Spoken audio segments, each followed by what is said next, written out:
अस्सलाम वालेकुम दोस्तों, सत श्री अकाल। मोहब्बत जे माग जे ईंदड़ नए एपिसोड में छा थींदो ऐं छा थियण वारो आहे, हिन जी तफ़सील ॼाणण लाइ जेकॾहिं अव्हीं असांजे चैनल ते नवां आहियो त महिरबानी करे असांजे चैनल खे सब्सक्राइब कंदा, जीअं हर ईंदड़ नई ख़बर जल्द खां जल्द अव्हां ॿाहिरनि ताईं मुहैया थी सघे। दोस्तों हाणे हलूं था ड्रामे जी तफ़सीलात जी तरफ़।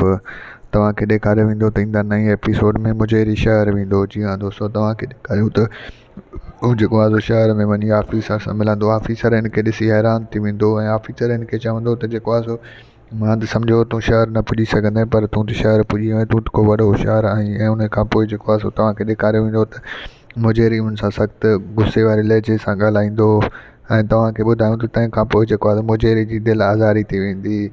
ऐं होॾो वरी तव्हांखे ॿुधायूं त ॻोठ जा जेके माण्हू शहर वियल आहिनि उहे ईंदड़ नए एपिसोड में कमाइण लॻंदा। जीअं दोस्तों तव्हांखे ॿुधायूं त उन्हनि खे नौकिरी मिलंदी ऐं उन्हनि खे कमिरो बि मिली वेंदो ऐं उते हू लहण लॻंदा ऐं बाक़ाइदे जेको आहे सो कमाइण लॻंदा। ऐं होॾो वरी तव्हांखे ॿुधायूं त जेको आहे सो मोर बि तमामु जल्द नौकिरी सां लॻी वेंदो ऐं उहो बि कमाइण शुरू थी वेंदो। ऐं ॿिए तरफ़ वरी तव्हांखे ॿुधायूं त ईंदड़ नए एपिसोड में रांझनि चवंदो त मुंहिंजे करे सॼे ॻोठ वारा परेशान आहिनि ऐं मुसीबत में आहिनि। मां हिन ई ॻाल्हि ते रुॻो सोचे सोचे परेशान थी वियो आहियां। उन खां पोइ जेको आहे सो माई राणी जेको आहे सो पंहिंजे माउ खे चवंदी त अम्मा जेको आहे सो असांखे जेको आहे सो माई कज़ी वारनि जी मदद वठणु घुरिजे। उहे असांजी मदद कनि था, उहा असां खां मदद कोन था घुरनि, जो असां जेको आहे सो उन्हनि खां मुंहुं मोड़ियो आहे।